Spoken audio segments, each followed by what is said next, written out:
Hello everyone, कैसे हैं आप लोग। मैं आज आपको पिछले वीडियो में मैंने CDP चाइल्डहुड डेवलपमेंट पेडागोगी जो आपका सीटेट में 30 क्वेश्चन पूछे जाते हैं पेपर 1 एंड पेपर 2 में 30 क्वेश्चन, तो उसी का सीरीज को आगे बढ़ा रहा हूं मैं। तो ये आपका पार्ट 2 होगा। पार्ट 1 हमने ग्रोथ एंड डेवलपमेंट में जो डिफ्रेंशिएट था उसको हमने पढ़ लिया था यहाँ तक। तो आपसे यही रिक्वेस्ट है कि पहले पार्ट 1 को देखें, उसके बाद आप पार्ट 2 को देखें, तो आपके लिए थोड़ा बेहतर अंडरस्टैंडिंग हो पाएगी। तो आइए हम लोग देखते हैं आगे। एक्चुअली ये आपका करीब 55-56 पेज का मटेरियल है। तो अब क्या है कि इसको मैं वीडियो लेंथ के हिसाब से बना रहा हूँ ताकि 20 से 30 मिनट के बीच का ही लेंथ हो सके। ज़्यादा बड़ा लेंथ करने से कोई फ़ायदा नहीं है। तो देखते हैं आगे। कहता है स्टेजेज ऑफ डेवलपमेंट।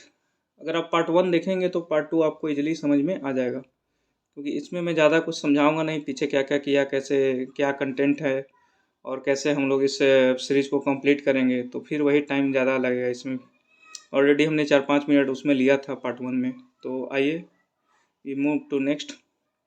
कहता है इन्फेंसी। इन्फेंसी मतलब होता है दोस्तों शैशवावस्था। मतलब होता है 0 से 2 वर्ष। जो जीरो जब बच्चा जन्म लेता है ना, तो जन्म से लेकर 2 वर्ष तक आपका होता है इन्फेंसी, शैशवावस्था।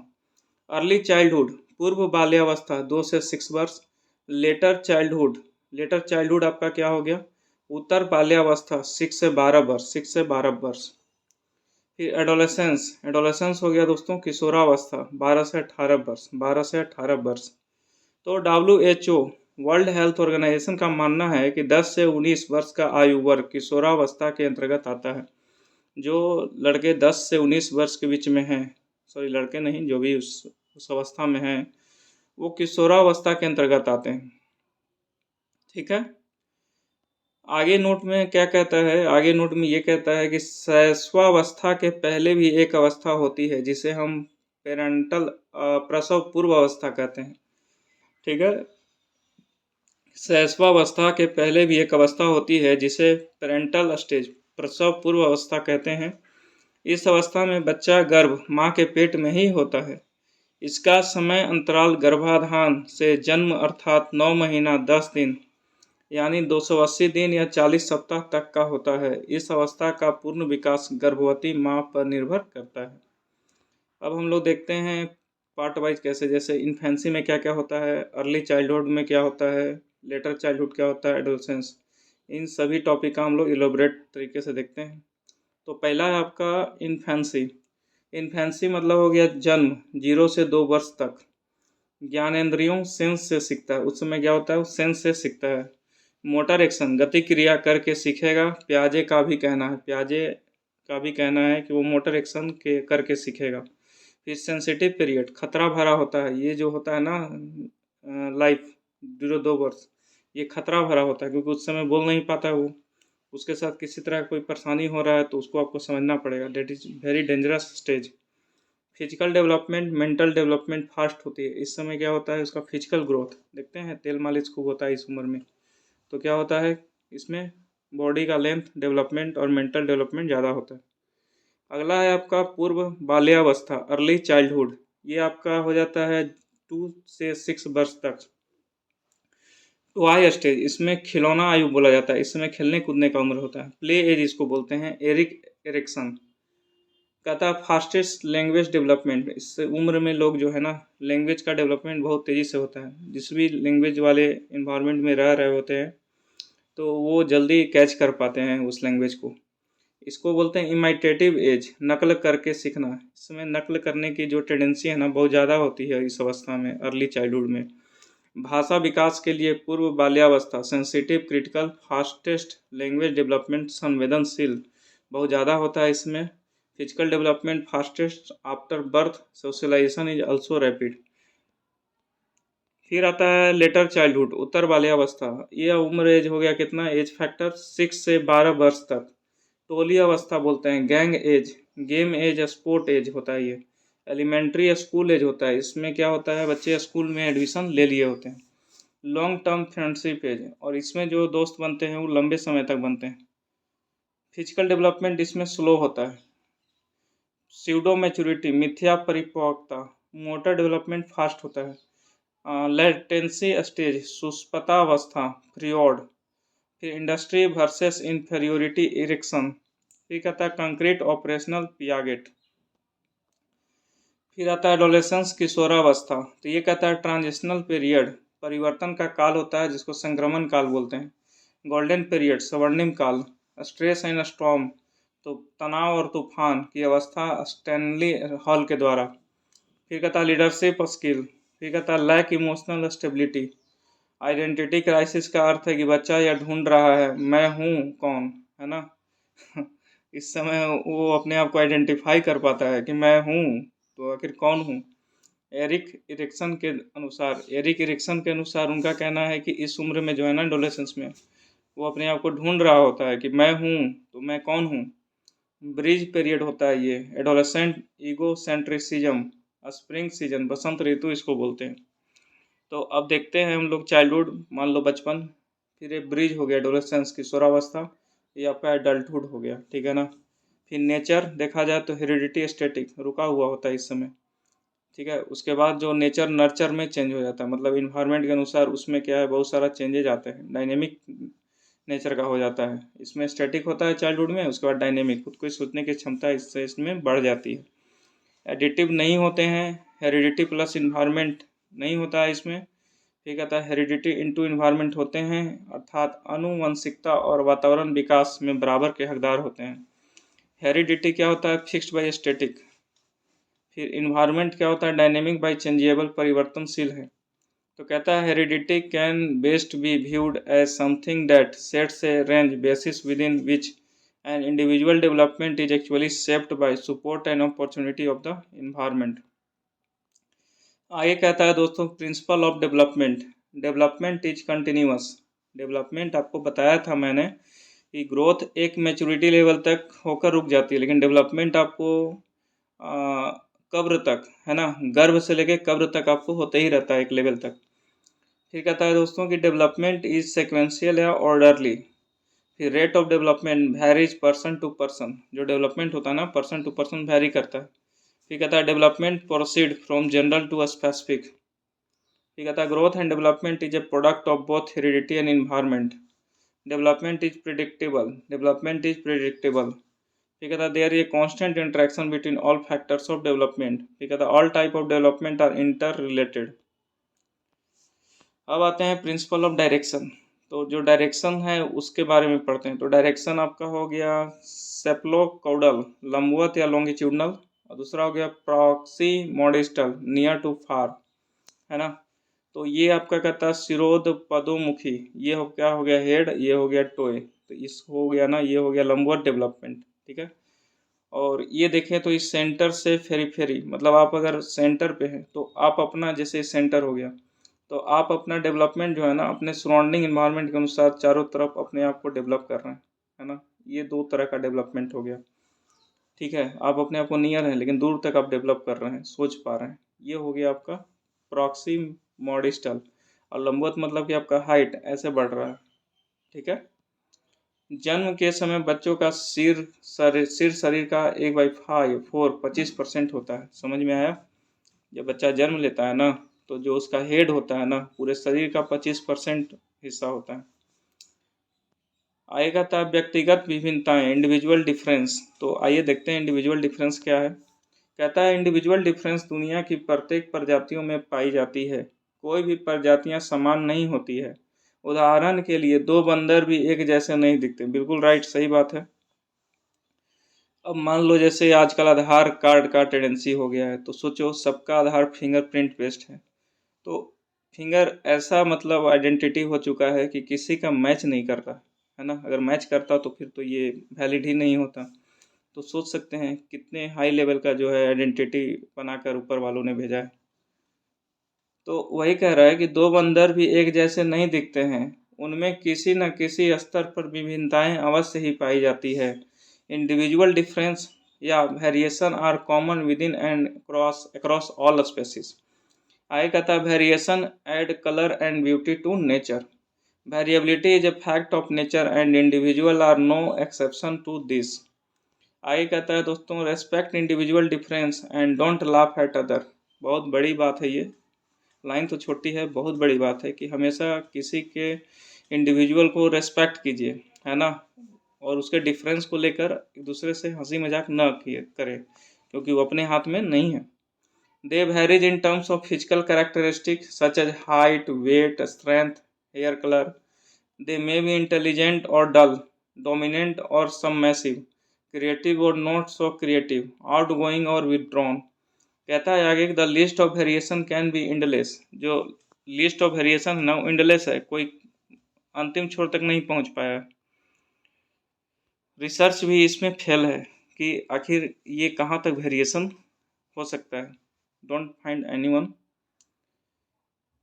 कहता है व्यक्तिगत विभिन्नताओं का आधार क्या हो सकता है, बेसिस ऑफ इंडिविजुअल डिफरेंस। तो पहला इंटेलिजेंस, हर किसी का आईक्यू लेवल अलग अलग है। इंटरेस्ट, रुचि अलग अलग है, किसी को क्रिकेट पसंद है, किसी को पढ़ना पसंद है, किसी को पढ़ाना, किसी को खेलना, किसी को दौड़ना। That is different person different interest.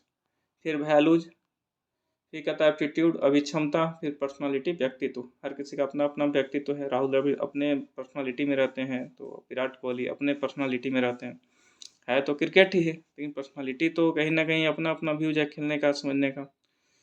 तो कहता है कि विद्यालय में यूनिफॉर्म आवश्यक है। जो विद्यालय में यूनिफॉर्म आखिर क्यों कॉमन बनाया गया, किसी यूनिफॉर्म में आना, चाहे आप किसी भी बैकग्राउंड से हैं, परंतु एक शिक्षक के लिए टीचिंग टेक्निक में यूनिफॉर्म अर्थात एक समान होना आवश्यक नहीं है। मान लो जैसे मैथ पढ़ा रहे हैं, suppose that section A, section B, section C, section D आपका स्टैंडर्ड 10th में बटा हुआ है। तो अब एक अकेला मैथ का टीचर तो चारों सेक्शन ले नहीं सकते, तो ज़रूरत के हिसाब से 2 या 3 फैकल्टी रखना पड़ेगा।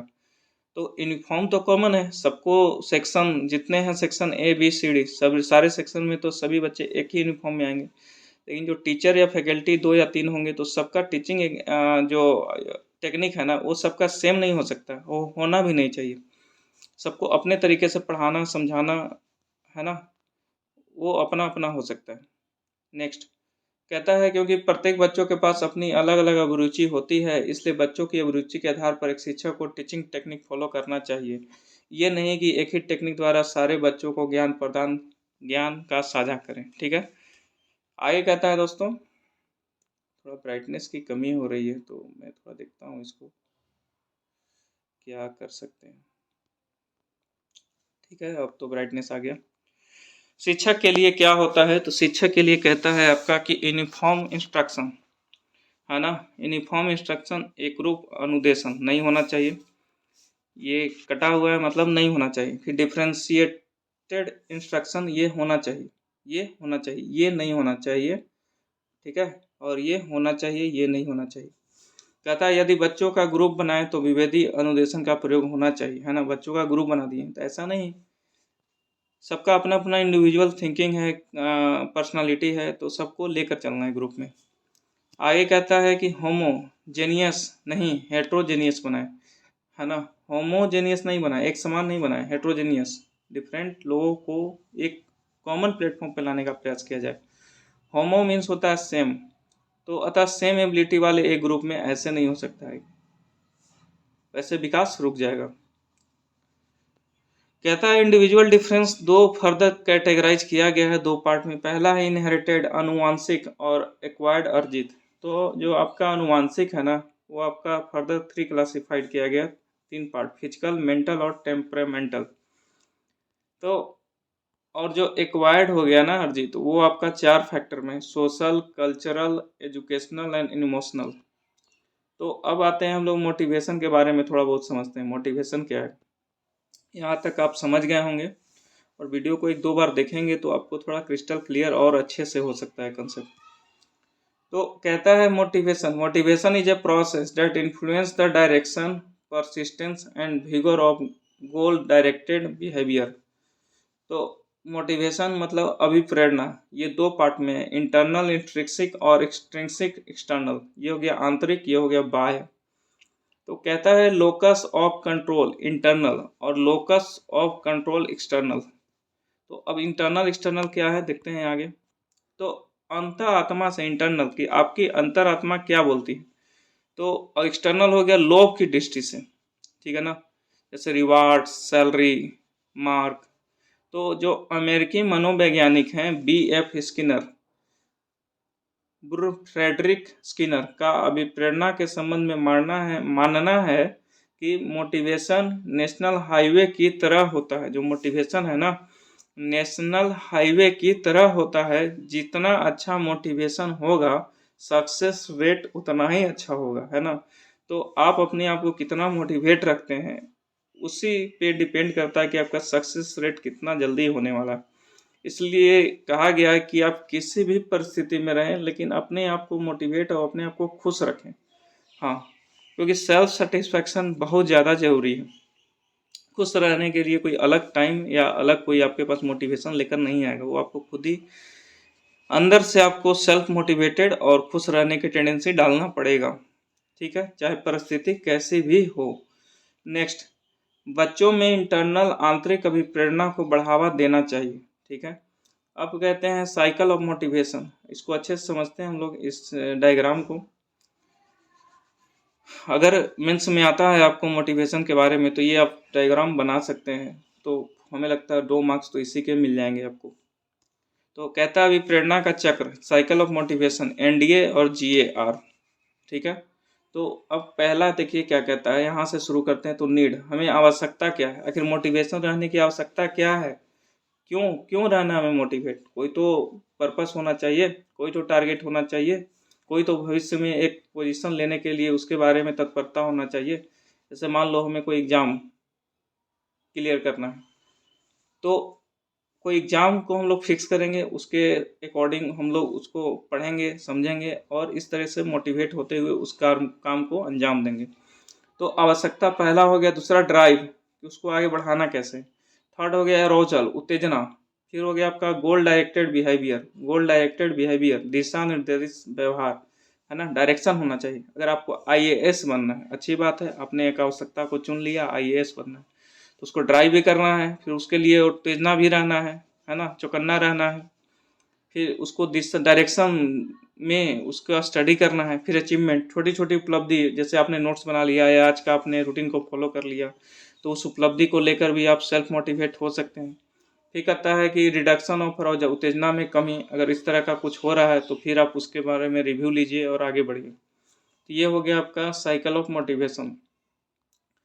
फिर मिड डे मील की शुरुआत कब हुई, तो 1995 में हुई। इसका मेरे को जहाँ तक पता है 2 रीज़न है। पहला कि जो कुपोषण हो रहा है बच्चों में, उसको दूर किया जाए, और दूसरा जो बच्चे हैं सर्व शिक्षा अभियान के तहत स्कूल में ज़्यादा से ज़्यादा मात्रा में आ सके।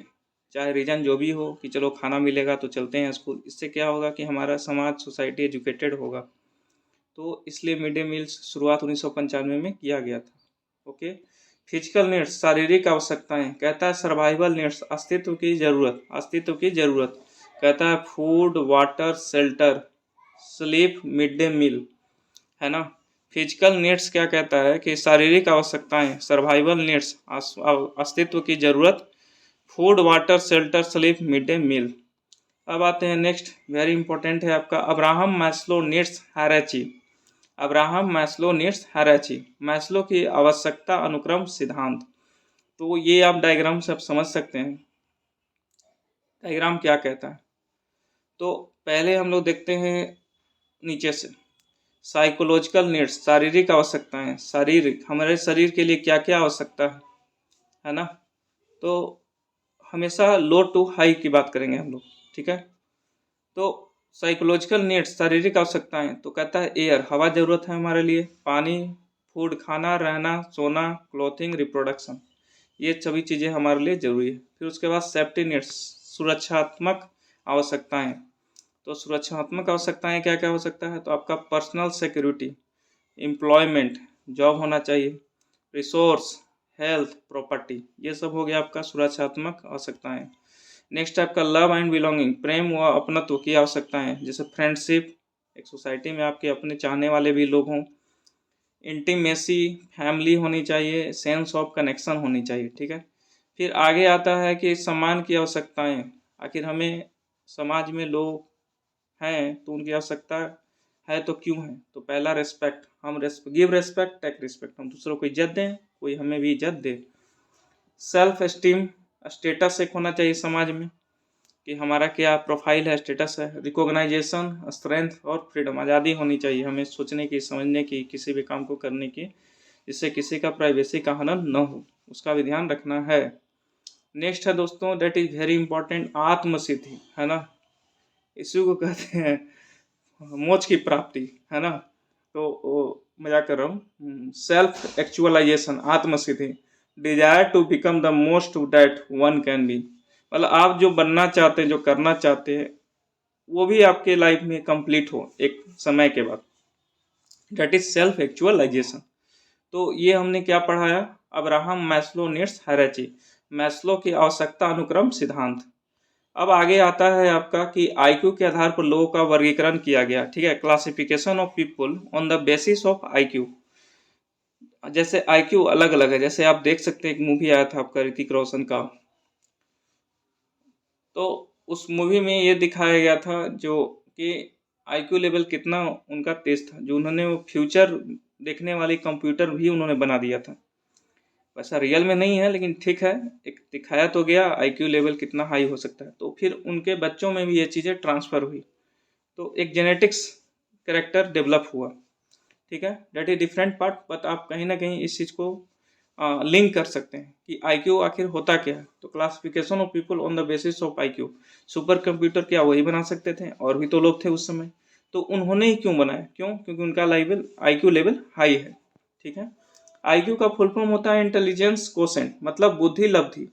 तो कहता है Albert Einstein, very well known scientist, इनको कौन नहीं जानता, E equal to MC square, energy and mass are interrelated to each other. इन्होंने बहुत बड़ा कंसेप्ट दिया था, hydrogen bomb, atom bomb, that is big achievement.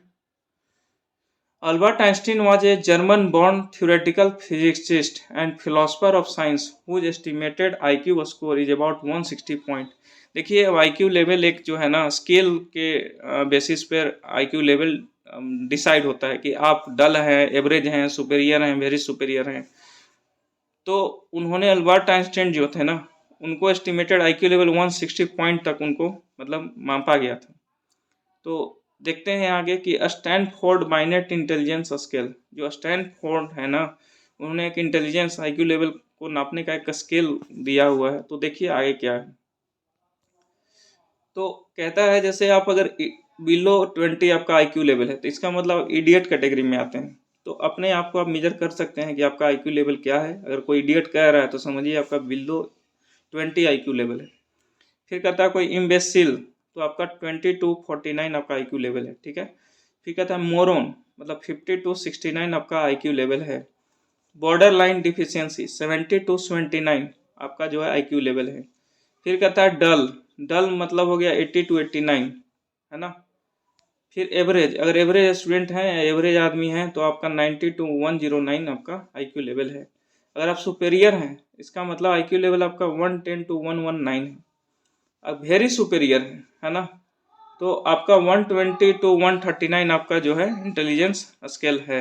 अगर आप वेरी जीनियस हैं, डेट इज गॉड गिफ्टेड बोला जाता है, तो ओवर 140, मतलब 140 से आगे तक। तो अल्बर्ट आइंस्टाइन का 160 था, that is very genius man.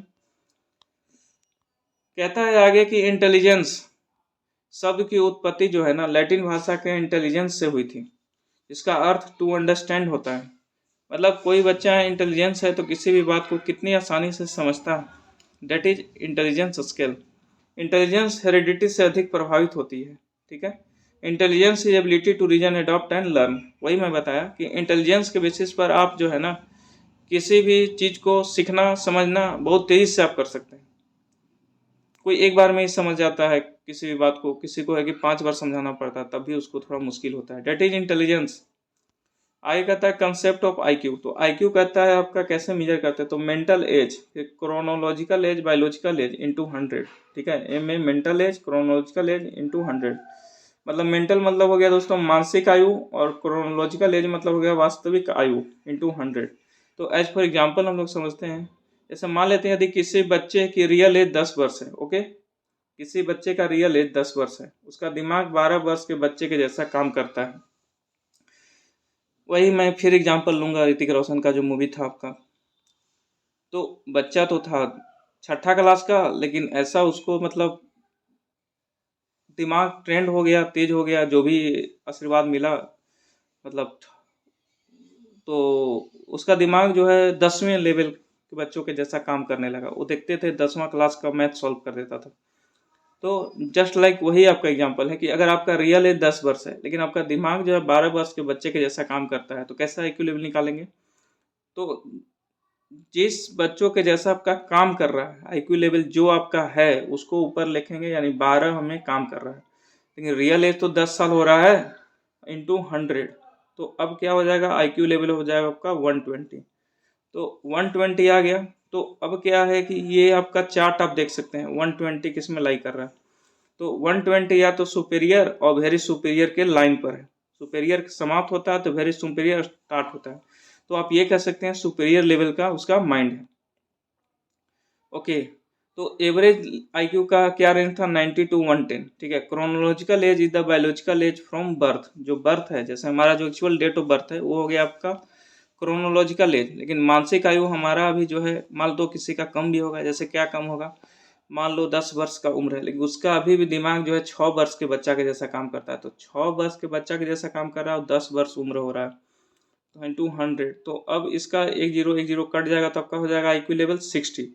समझ रहे हैं? 60।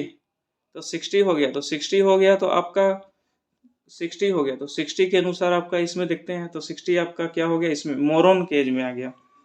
तो इस तरीके से आपको क्वेश्चन एग्जाम में आता है सीटेट में।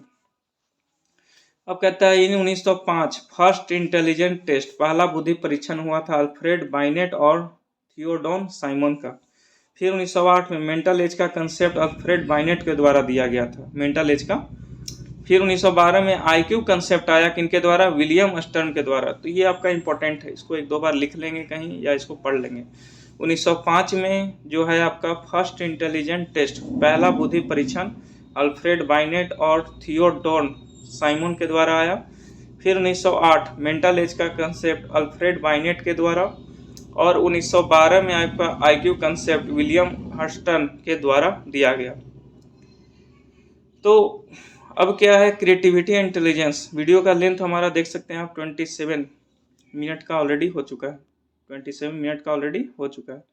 तो अब जो भी नेक्स्ट टॉपिक आपका जो आएगा पार्ट थर्ड, आपका क्रिएटिविटी एंड इंटेलिजेंस से हम लोग शुरू करेंगे। तो फिर इसी तरीके से हमारा 55, 56 या 60 पे जो भी मटेरियल होगा हम लोग इसको फिनिश करेंगे।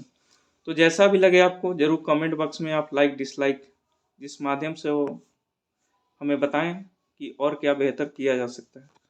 तो this is the information from my side and I hope you enjoy this session. So thank you very much. Jai Hind.